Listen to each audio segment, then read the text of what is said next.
For those of you just joining us, this is my 2006 C6 Corvette powered by an LS2 engine that I bought almost 2 years ago, and when I got it, the engine was completely stock, except it had a Corsa Sport axle-back exhaust system. The first modification I did to it was to ditch the stock LS2 air intake system for two reasons.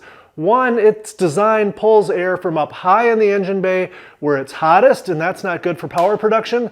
And number two, it uses the old school mass airflow sensor assembly, which can be kind of restrictive at stock levels, but certainly has the capability of being more restrictive as horsepower levels go up. After analyzing all kinds of cold air aftermarket intake systems, I ultimately decided to go with a stock 7-liter C6 Z06 505 horsepower air intake assembly for two reasons. One, it pulls air from down low more forward in the engine bay where it's going to be on average a little bit cooler. And number two, it uses a card style mass airflow sensor, so it's got the capability to flow much more without restriction versus that stock LS2 mass airflow sensor.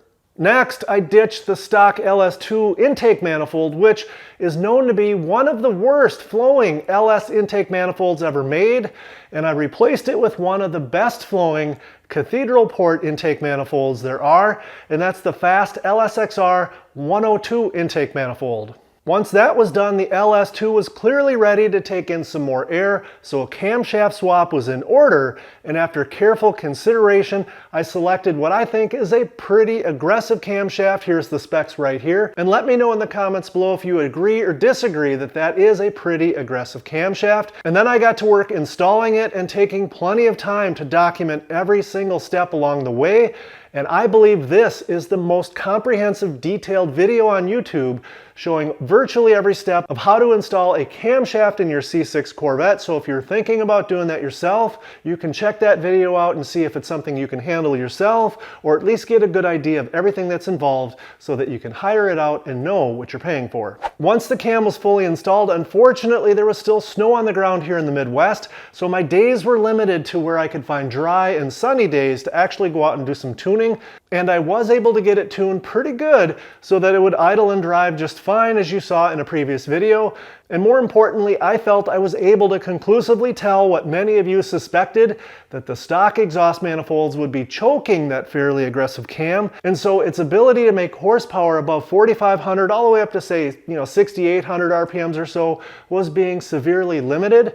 So an order was placed for a set of Speed Engineering long tube headers. And of course, you know what comes next, a highly detailed step-by-step video on how to install a set of Speed Engineering headers on your C6.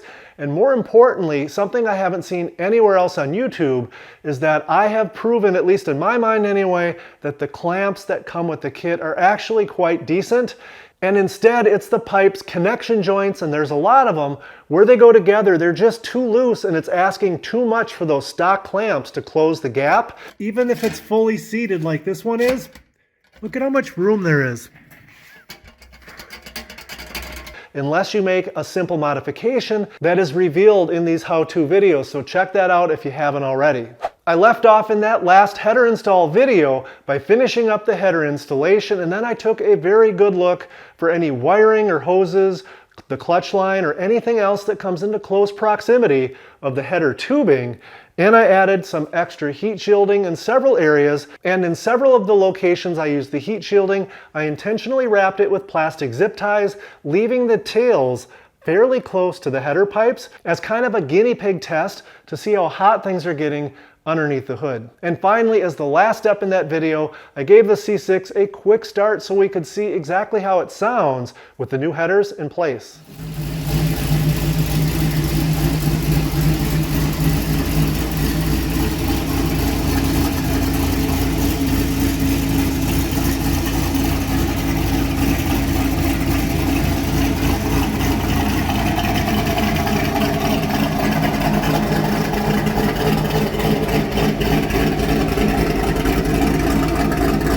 And since completing the header install, I've put about 400 miles on the C6. It hasn't started on fire yet, which is a great thing, and I spent a fair bit of time focusing my tuning efforts on wide open throttle air-fuel ratios and wide open throttle ignition timing.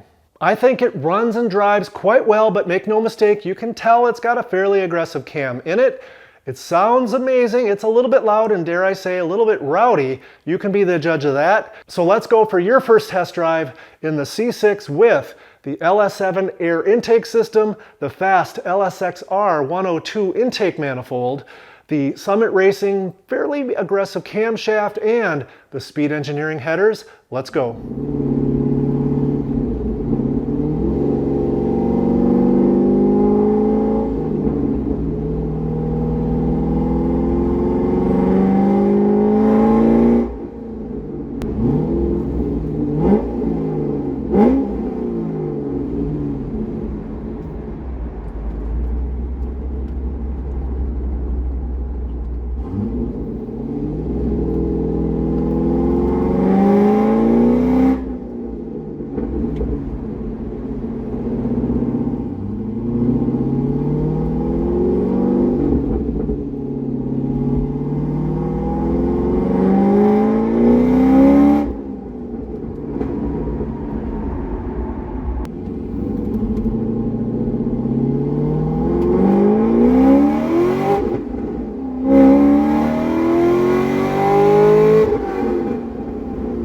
Now obviously you can't tell the seat of the pants difference of the before and after, but don't worry, we will confirm for sure in just a little bit if it's picked up power or not. But let me know in the comments below how you think it sounds. Is it still too mild? Is it obnoxious? I can tell you it has no drone, which is the most important exhaust characteristic that I'm always interested in, because if it's got drone, it's out of here. Now, let's get it up on the lift. I'm gonna check all of these crappy clamps, but actually, as I said, I think they're decent clamps. They're probably gonna need to be tightened up a little bit because they get hot and they'll bend a little bit more, and that's normal. And I'm also super interested to see just how those little zip tie tails are holding up, especially the ones I left really close to the header pipes. Here's a look at the first zip tie that we can see from above. And as you can tell, it's pretty close to the pipe and it hasn't even flinched. Here's the heat shielding on the lower driver's side, and it looks exactly like it did a month ago when I put it on, so that's good. And the clutch line looks good as well. And here's a look at the passenger side down by the starter, and it's very close to the exhaust, but it's holding up great as well. So I'm going to leave the plastic zip tie experiment in place a while longer, and we'll be inspecting them often.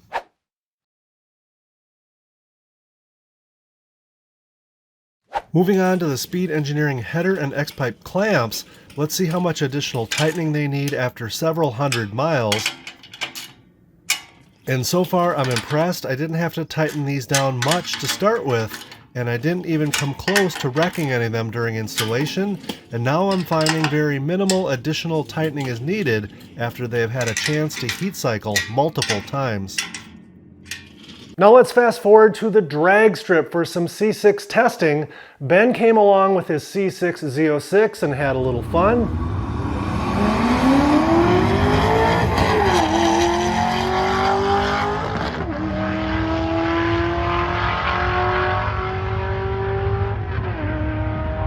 And the weather was pretty decent for opening day at my local Midwest track, so one of my sons and my cousin joined me as well, which I enjoyed immensely. Unfortunately, number two, the night before, the air temperatures got down to 30 degrees Fahrenheit, which means the track temperatures didn't warm up enough to start making safe passes until 11:30 a.m., which cut our day short. And most unfortunately for me anyway, for some strange reason, the C6 started fighting some sort of a torque management traction control issue where at about 6,000 RPMs, the computer briefly closed the drive-by-wire throttle for about a third to a half of a second, and you can clearly see it in this first pass I made down the track.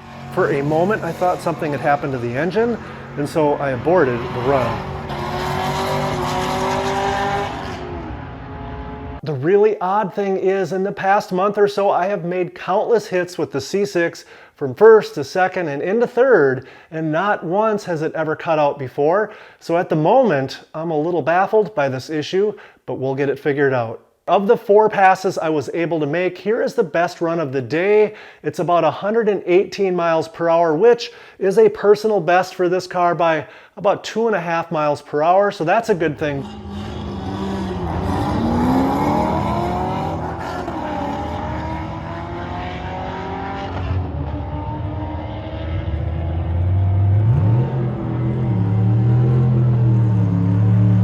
But in my opinion, it was hampered by 3 different things. The first problem with this pass is that the throttle decided to close much lower than my intended shift target of 6,700 RPMs, so I just ran with it and shifted at 6,200 RPMs instead.